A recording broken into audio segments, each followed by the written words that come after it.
في البدء كان الكلمة والكلمة كان عند الله وكان الكلمة الله.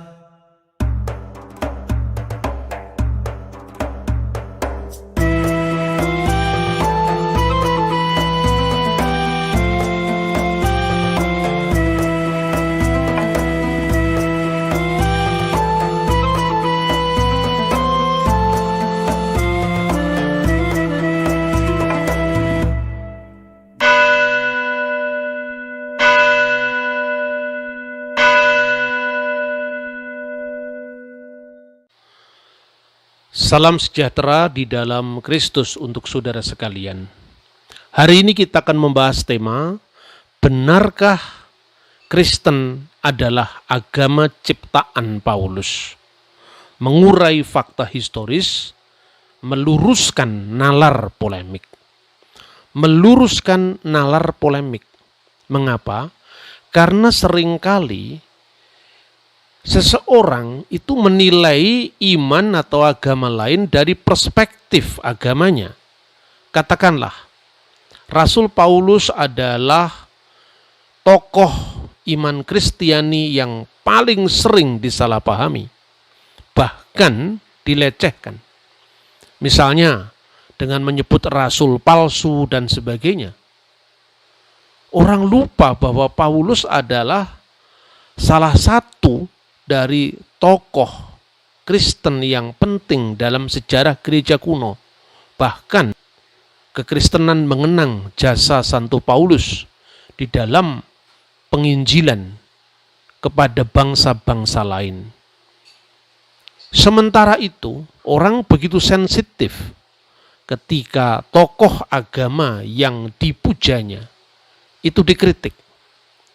Kadang saya bertanya, tatkala seorang dianggap melecehkan Nabi Muhammad, misalnya seperti apa yang sedang heboh sekarang, seorang yang bernama Paul Zhang yang mengatakan dia adalah Nabi ke-26, langsung gegap gempita dan dilaporkan sebagai penistaan agama.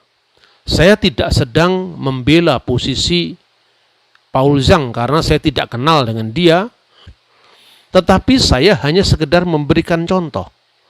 Ketika seorang begitu sensitifnya ketika nama Nabi junjungan umat Islam itu disinggung, di pihak lain orang begitu entengnya mengatakan Paulus rasul palsu, Paulus pemalsu ajaran Yesus.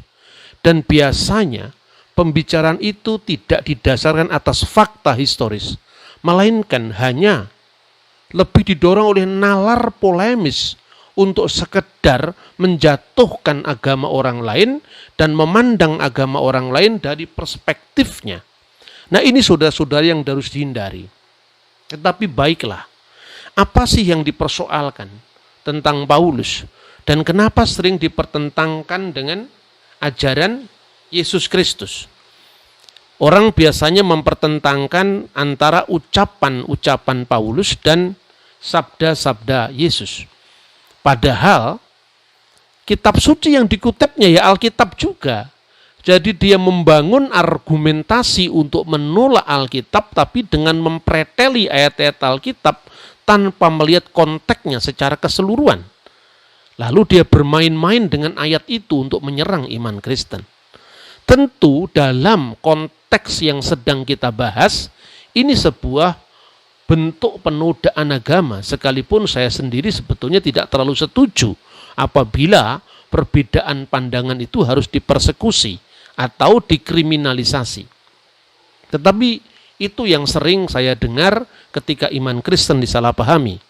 Misalnya, tadi yang saya katakan mempertentangkan ajaran Yesus dengan Paulus berdasarkan teks-teks Alkitab sendiri. Kristus bersabda, Matius pasal 5 ayat 17 yang sangat terkenal itu. Janganlah kamu menyangka bahwa aku datang untuk meniadakan hukum Taurat atau kitab para nabi. Aku datang bukan untuk meniadakannya, melainkan untuk menggenapinya. Orang hanya menekankan kata-kata, aku datang bukan untuk meniadakan hukum Taurat. Tetapi dia lupa teks selanjutnya itu atau frasa selanjutnya itu berbunyi, melainkan untuk menggenapinya. Di dalam bahasa aslinya adalah ala plerosai. Pleroma itu adalah penggenapan. Apa artinya penggenapan? Perjanjian lama yang tidak lain adalah tanah kitab suci Yahudi itu, yang secara penuh diterima oleh umat Kristiani dan disebutnya sebagai perjanjian lama, adalah bayangan tentang peristiwa yang akan terjadi. Isinya adalah nubuat-nubuat, simbol-simbol. Ketika nubuat-nubuat itu dan simbol-simbol itu sudah digenapi dengan kedatangan dari dia yang disimbolkan atau dia yang dinubuatkan, otomatis relevansi dari simbol itu tidak berlaku lagi. Jadi itulah yang artinya melainkan menggenapinya. Seorang mau menyambut kedatangan Presiden Jokowi dengan memasang gambar-gambarnya di jalan-jalan. Selamat datang Presiden Jokowi. Tapi ketika Presiden Jokowi sudah datang, tentu orang tidak lagi melihat gambarnya, tapi melihat hakikatnya langsung. Orangnya yang datang, sosoknya yang telah tiba, lalu disambutnya. Inilah makna daripada menggenapi. Dan kalau itu yang dipersoalkan, sesungguhnya Paulus juga mengatakan hal yang sama. Misalnya kita sebut di dalam Roma pasal 3 ayat 31. Jika demikian, adakah kami membatalkan hukum Taurat karena iman? Sama sekali tidak, melainkan kami meneguhkannya. Nah, saudara-saudara yang terkasih, ayat lain lagi misalnya, Paulus berkata di dalam suratnya, dia mengatakan bahwa Kristus itu adalah kegenapan hukum Taurat, telos garnomos. Ungkapan telos garnomos itu paralel dengan sabda Yesus, melainkan untuk menggenapinya. Jadi Kristus adalah kegenapan hukum Taurat. Yesus mengatakan bahwa karena aku berkata kepadamu sesungguhnya selama belum lenyap langit dan bumi ini, satu iota atau satu titik pun tidak akan dibatalkan sebelum semuanya terjadi. Nah, kedatangan Kristus itu adalah menggenapi semua nubuat-nubuatan dalam kitab Taurat. Sekarang ayat yang sering dipersoalkan, misalnya Efesus pasal 2 ayat 15, di mana Rasul Paulus mengatakan sebab dengan matinya sebagai manusia. Ingat, matinya sebagai manusia. Jadi Tuhan tidak pernah mati, Allah tidak pernah mati. Kristus mati sebagai manusia karena firman Allah itu telah menjadi manusia. Kalimatullah sara jasadan, Yohanes pasal 1 ayat 14. Sebab dengan matinya sebagai manusia, Kristus telah membatalkan hukum Taurat dengan segala perintah dan ketentuannya. Di sini digunakan dalam teks aslinya ton nomon, ton entolon endogmasi. Jadi yang dibatalkan itu adalah hukum Taurat dengan segala perintah dan ketentuannya. Yang dimaksudkan di sini adalah perintah dan ketentuan itu kalau di dalam hukum Yahudi namanya kasrut. Kasrut itu adalah aturan-aturan yang sangat detail di mana antara rabi yang satu dengan rabi yang lain bisa berbeda pendapat. Tetapi secara garis besar inti seluruh Taurat tidak pernah dibatalkan oleh Rasul Paulus.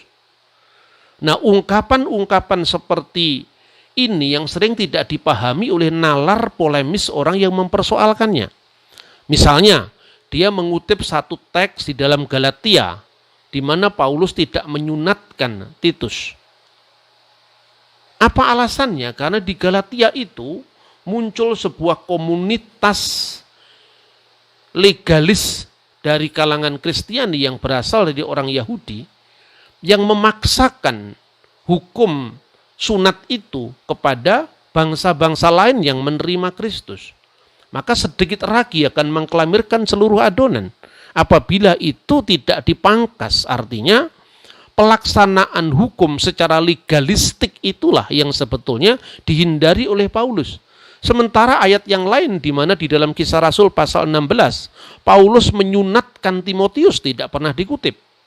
Sampai hari ini gereja tidak pernah melarang orang sunat, tetapi gereja juga tidak mewajibkan orang sunat demi keselamatannya. Oleh karena itu, barang siapa menyunatkan dirinya, maka Kristus tidak ada gunanya untuk mereka. Seperti yang ditekankan oleh Paulus itu maknanya bukan larangan sunat, tetapi sunat dengan harapan dia akan mengejar keselamatannya karena melakukan hukum secara legalistik tadi. Nah, itu saudara-saudara yang sering dimunculkan dalam konteks polemik Islam Kristen yang saya kira tidak mendidik satu sama lain.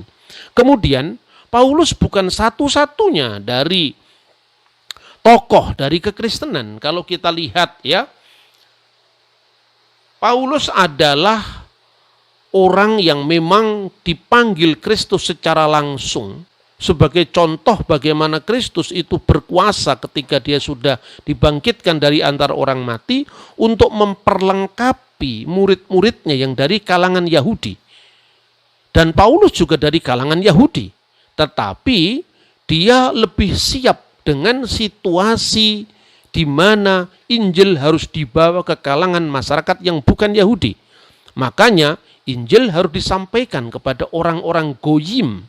Karena keselamatan itu tidak hanya bisa dibatasi dari konteks keyahudian. Dan banyak orang pada abad pertama itu tidak memahami jalan pikiran yang dilakukan Paulus. Justru Petrus yang memahami itu. Di dalam suratnya 2 Petrus pasal 3:16 dia mengatakan, hal itu dibuatnya dalam semua suratnya apabila ia berbicara tentang perkara-perkara ini. Dalam surat-suratnya itu ada hal-hal yang sukar dipahami, sehingga orang-orang yang tidak memahaminya dan yang tidak teguh imannya memutarbalikkannya menjadi kebinasaan mereka sendiri, sama seperti yang juga mereka buat dengan tulisan-tulisan yang lain. Jadi tidak pernah ada konflik antara rasul-rasul Kristus yang 12 itu dengan Rasul Paulus. Nah, tetapi saudara-saudara, latar belakang di kalangan Kristen sendiri memang harus diakui bahwa di abad yang lalu itu ada teolog-teolog kita yang dari kalangan Protestan maksudnya, yang sesungguhnya menyalahpahami ajaran rasuli. Dan ini muncul sebagai resiko dari kebebasan berpikir yang mungkin tidak dijumpai dalam agama lain. Jadi begitu liberalnya orang Kristen berpikir, tetapi mereka tetap Kristen. Meskipun pandangannya sangat liberal untuk ukuran orang-orang yang tidak menerimanya. Nah, itulah yang dikenal sebagai mazhab Tübingen. Mazhab Tübingen itu pernah membuat semacam pertentangan antara kekristenan yang dibawa oleh Petrus yang disebutkan sebagai Petrine Christianity dengan kekristenan yang dibawa Paulus. Nah, itu kira-kira yang bisa dilacak dari konteks sejarahnya di kalangan Kristen. Mazhab Tübingen itu terutama diperkenalkan oleh seorang yang bernama Ferdinand Baur. Dia meninggal tahun 1860 ya. Ketika kira-kira antara tahun 1824 sampai 1825 itu zamannya Pangeran Diponegoro. Dia menulis Paulus The Apostel Yesus Kristi. Dia mengatakan dia menolak keaslian surat-surat Paulus karena ada pertentangan tajam antara Petrus dan Paulus dalam gereja mula-mula, tetapi berhasil ditutup-tutupi oleh penulis Injil Lukas. Nah, ini teori-teori yang memang sangat liar karena waktu itu sebetulnya adalah awal-awal bagaimana gereja itu benar-benar mengkritisi imannya sendiri, dan sekali lagi ini yang tidak terjadi pada agama lain. Karena itu salah apabila kita mengutip mazhab Tübingen, mengutip kalangan Kristen untuk justru menyerang iman Kristen. Karena teologi itu kan berkembang secara sangat dinamis ya. Nah, oleh karena itu mazhab Tübingen ini tidak pernah artinya harus dikutuk-kutuk atau dipolemikan, tapi sekarang ini orang Kristen menganggap itu sebagai dinamika dalam pemikiran. Sekalipun tentu saya misalnya sebagai seorang yang sangat menekankan tradisi apostolik, menekankan ajaran Kristus yang bersinambung dari Kristus, rasul-rasulnya, murid-murid dari rasulnya yang dikenal dengan apostolic fathers, tentu menolak pandangan seperti ini. Tetapi kita tidak dalam posisi untuk mengutuk karena kebebasan berpikir itu sudah terbiasa di kalangan Kristiani.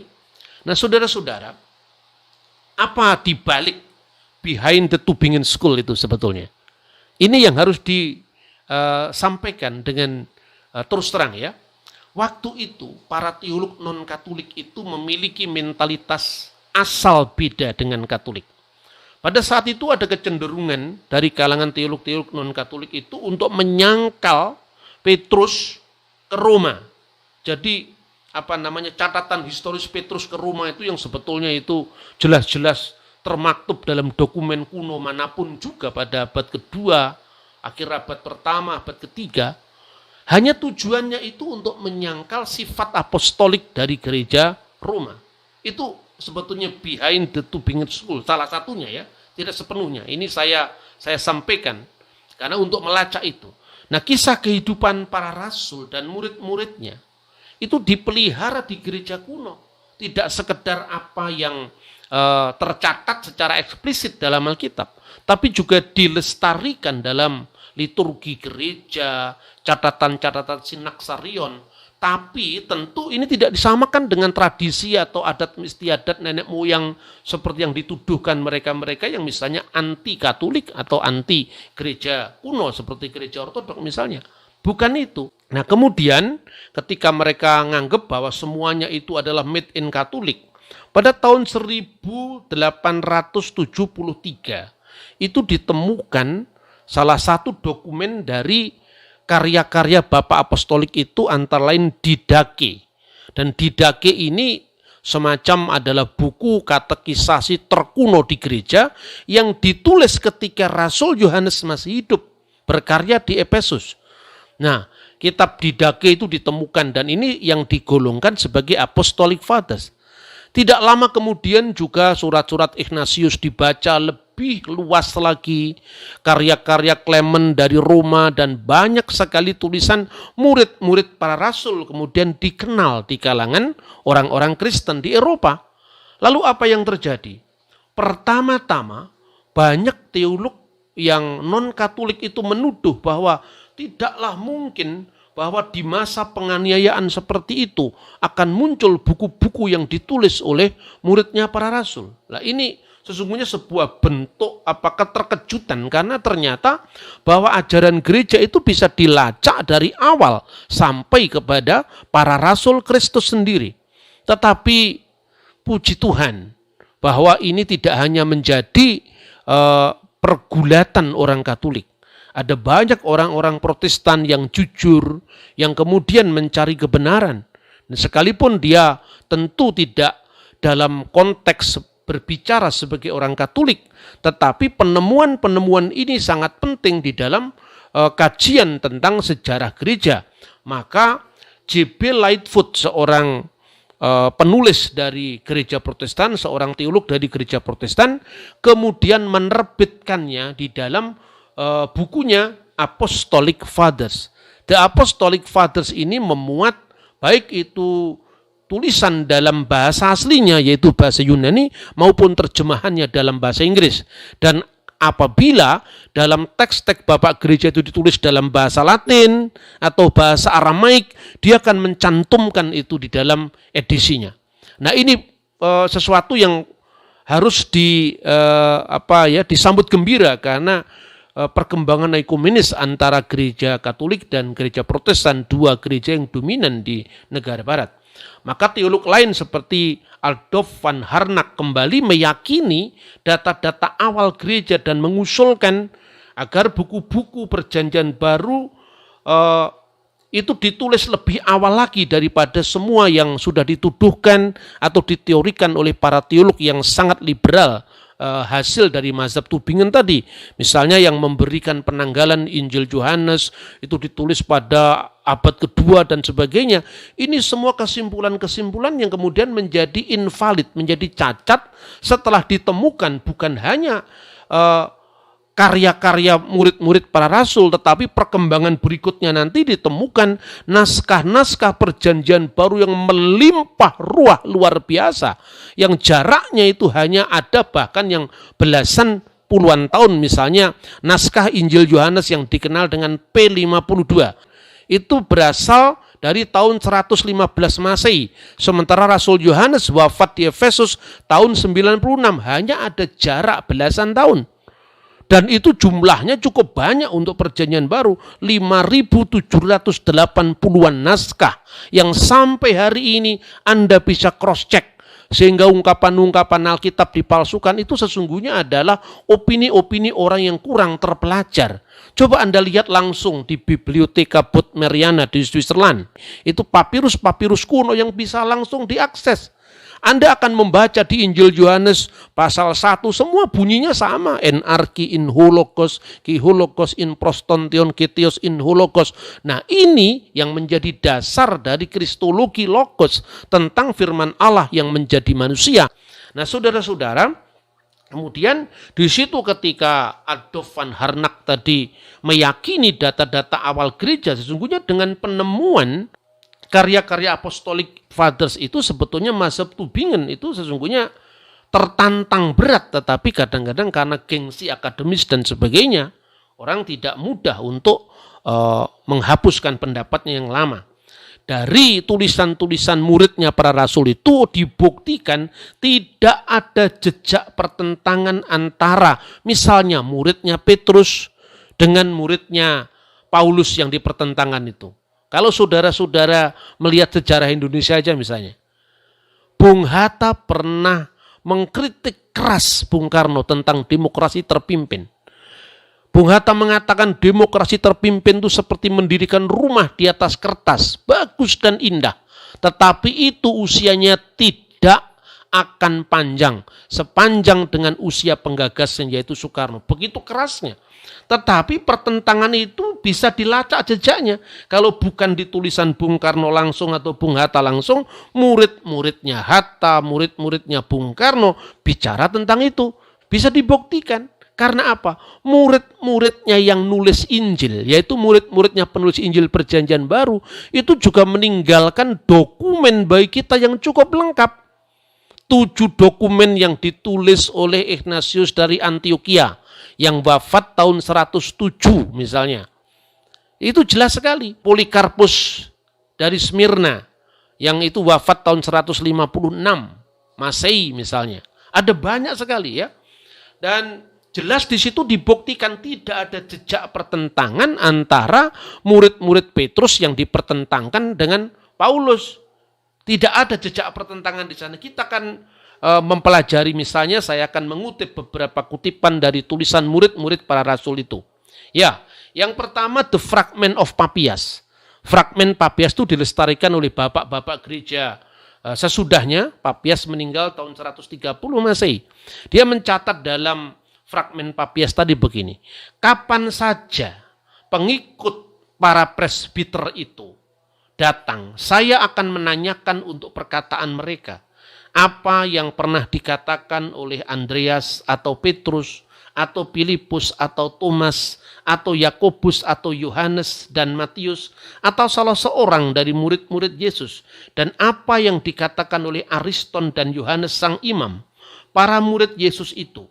Karena saya pikir bahwa saya tidak memperoleh begitu banyak manfaat dari isi buku-buku suci seperti yang saya peroleh langsung dari suara orang yang masih hidup, yang tidak pernah kunjung hilang sampai sekarang. Jadi artinya pada zaman Papias, dia mengumpulkan bagaimana ungkapan-ungkapan, bahkan menanyakan langsung kepada rasul-rasul yang masih hidup. Ini catatan yang sangat penting.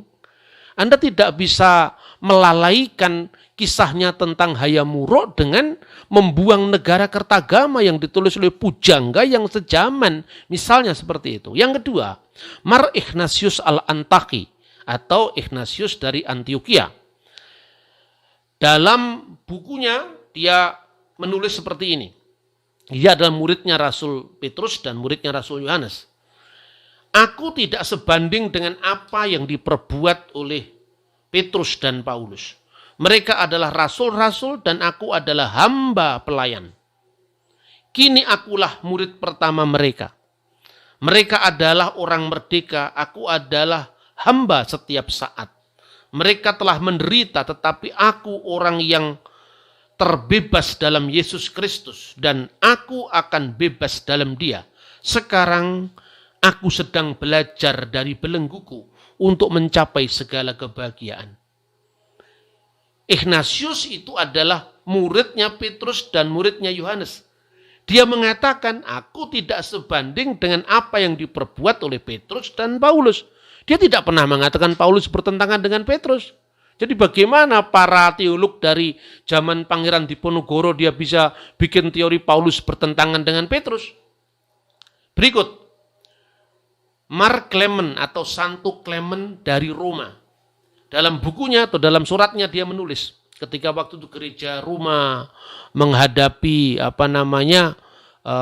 masalah ya karena dengan adanya perpecahan gereja di tempat-tempat lain, maka dia menulis surat pastoral. Isinya apa? Memberikan contoh kepada umat tentang tokoh-tokoh yang pertama dari masa Perjanjian Lama dan kemudian dari para rasul. Dan ketika dia memberi contoh tentang masa Perjanjian Baru, dia mengatakan menghadapi iri hati dan perselisihan.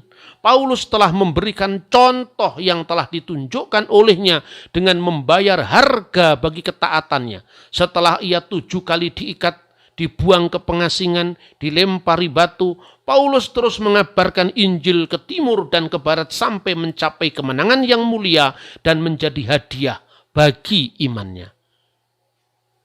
Clement dari Roma itu adalah muridnya Petrus, muridnya Paulus. Tidak pernah ada jejak pertentangan antara Petrus dan Paulus di Roma. Kita juga bisa membaca dari Mar Polikarpus, murid Rasul Yohanes. Di kalangan teman-teman Protestan pun itu sangat populer membaca buku misalnya Voice of Martyr, di mana Polikarpus itu disuruh menyangkal Yesus dan dia akan diberi hidup oleh penguasa Roma saat itu dan dia berkata, 86 tahun saya mengikuti dia dan dia tidak pernah sekalipun mengecewakan saya. Dia memilih kematian ketimbang harus menyangkal Yesus. Darah para martir ini menyuburkan pertumbuhan gereja. Dia pilih mati. Tetapi kadang-kadang teman-teman dari gereja modern ini tidak meneliti iman seperti apa yang dimiliki oleh Polikarpus, secara khusus tulisannya langsung atau laporan kemartirannya yang dilakukan oleh orang sejamannya, sehingga dia pilih jalan martir, jalan syahid ketimbang harus menyangkal gurunya. Dia mengatakan begini, namun demikian belum pernah aku lihat dan aku dengar terjadi di antara kalian, di mana Paulus yang diberkati itu pernah melayani di tengah-tengah kalian, seperti yang dinyatakannya dalam permulaan suratnya.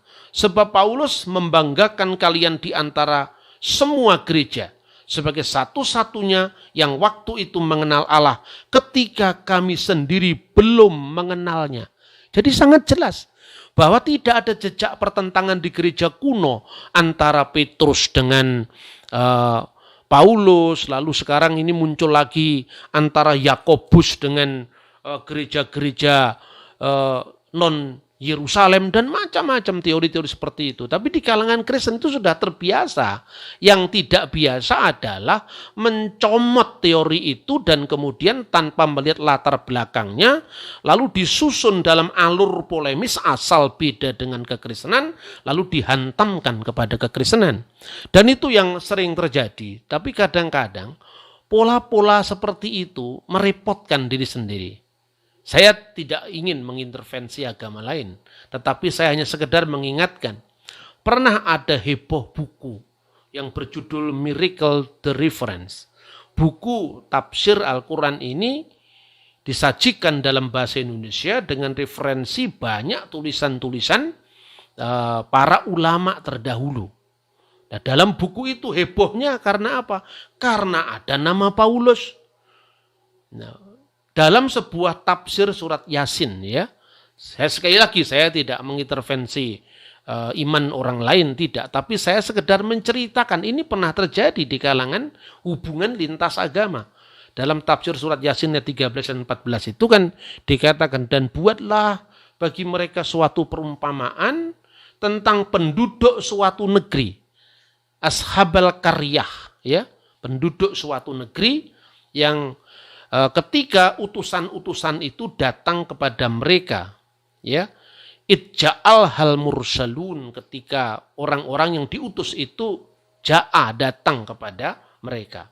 Lalu ayat 14, yaitu ketika kami mengutus kepada mereka 2 orang utusan, 2 orang rasul, ya. Lalu mereka mendustakan kedua rasul itu, mendustakan keduanya. Lalu fa'asasna bisalisin, lalu kami teguhkan dengan yang ketiga. Nah, ini teksnya. Lalu di dalam banyak tafsir-tafsir Al-Quran, misalnya Ibnu Katsir dan sebagainya, itu ditafsirkan siapa orang yang diutus ke Antioquia oleh Nabi Isa itu. Ashabal Qaryah itu adalah suatu tempat yang namanya Antakiyah atau Antioquia. Lalu di dalam Miracle di Reference itu disebutkan bahwa salah seorang dari Rasul itu namanya adalah Paulus. Lah ini yang kemudian heboh. Lalu Majelis Ulama Indonesia mendesak agar PT Sigma Examedia itu menarik tafsir itu karena dianggap itu tidak benar. Tafsir itu salah. Bahkan ada yang mengatakan itu merupakan titipan dari misi Kristen. Kadang-kadang saya ini berpikir, kenapa Kristen harus tertuduh? Lalu apa hubungannya Kristen menitipkan tafsirnya pada Al-Quran? Itu kan tidak ada hubungannya. Tapi ya itulah yang terjadi. Merepotkan diri sendiri ketika kita terlalu bernafsu menyerang agama lain. Nah, di dalam tafsir yang pernah heboh yang sekarang sudah ditarik di peredaran itu, ada ungkapan bahwa rasul-rasul itu yang pertama adalah Sam'un dan Yuhana, dan yang ketiga Bulis atau Paulus. Nah, ketika tuntutan kemudian untuk menarik dari peredaran itu, maka kemudian pihak dari editor atau redakturnya membela diri. Sesungguhnya apa yang kami sampaikan itu merupakan pendapat di antara ulama-ulama sebelum kami. Dan ditunjukkan itu ada kutipan-kutipannya juga tentang bagaimana tafsir-tafsir yang dimaksudkan tadi. Misalnya dia mengutip Paulus di dalam tafsir Fathul Qadir misalnya, atau Ibnu Katsir. Bahkan kalau saudara-saudara membaca misalnya ya, itu tafsir dalam bahasa Jawa, tafsir Al-Ibris, itu tertulis dalam bahasa Arab lalu dengan terjemahan kata demi kata dalam bahasa Jawa, ya, yang ditulis oleh Kiai Bisri Mustafa, tafsir Al-Ibris bi Lugat Al-Jawiyah dalam bahasa Jawa. Itu jelas-jelas dikatakan. Saya bacakan ini. Kanjeng Nabi Muhammad iku didhawuhi pangeran supaya paring keterangan marang ahli Mekah yen empere ahli Mekah iku kaya ahli Intukiyah nalika kerawuhan dening utusane Nabi Isa.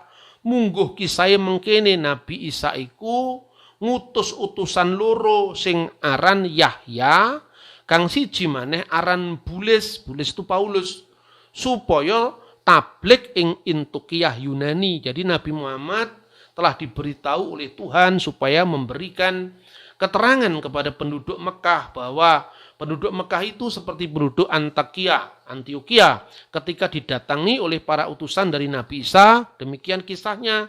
Nabi Isa mengutus 2 orang utusan, satu bernama Yahya, satu bernama Paulus, supaya mereka berdakwah ke Antioquia Yunani. Nah, soal ini kontroversi apakah Paulus benar ada di situ atau tidak, itu bukan urusan saya. Tapi artinya bahwa literatur pesantren pun sebetulnya ada yang tidak bermasalah dengan Paulus. Pertanyaannya mulai kapan munculnya kontroversi tentang Paulus? Silahkan diteliti sendiri. Saudara-saudara bisa misalnya membaca tafsir Al-Qurtubi yang berbicara tentang adanya dua Paulus, teori dua Paulus, cocokkan dengan sejarahnya. Baca literatur abad pertama, kedua, ketiga. Jangan hanya karena ini sudah ada tafsirnya. Tafsir itu munculnya dari mana, kapan terbitnya, siapa penulisnya. Jadi saudara-saudara sekalipun buku itu sudah ditarik dari peredaran, tapi kalau saudara-saudara membaca kitab-kitab kuning yang lazim di pesantren, buku itu juga masih ada keterangan seperti itu. Ya, salah satunya itu Qala Ibnu Juraij an Wahab bin Sulaiman an Su'eb al-Jabbai. Qala kana ismu ar-rasulain al-awliyin Sam'un wa Yuhana wa ismu Salis Bulis. Nama dua orang rasul yang pertama adalah Simon ya dan Yuhana dan ismu Salis Bulus, dan nama yang ketiga adalah Paulus. Saya sekali lagi tidak ingin mengintervensi, tetapi saya hanya mengatakan ketika banyak orang mengatakan Paulus nabi palsu, Paulus rasul palsu. Apa Anda tidak ingat bagaimana ketika misalnya nama besar Nabi Muhammad SAW itu disinggung dan itu akan menciptakan kemarahan global. Pemirsa-pemirsa yang non-Kristiani, cobalah meninggang rasa. Kalau hal itu sangat menyakitkan hatimu ketika junjungan kita, tokoh yang kita hormati, itu dilecehkan. Apa para polemikus yang mengatakan agama Kristen ciptaan Paulus tanpa cross-check bukti-bukti sejarahnya, itu juga tidak melukai hati saudara-saudaramu. Janganlah berbuat sesuatu yang Anda tidak suka terjadi atas dirimu terhadap orang lain juga. Kita ini sesama saudara sebagai umat manusia ciptaan Tuhan di muka bumi. Kiranya Tuhan memberkati kita. Shalom Aleichem B'Shem HaMashiach.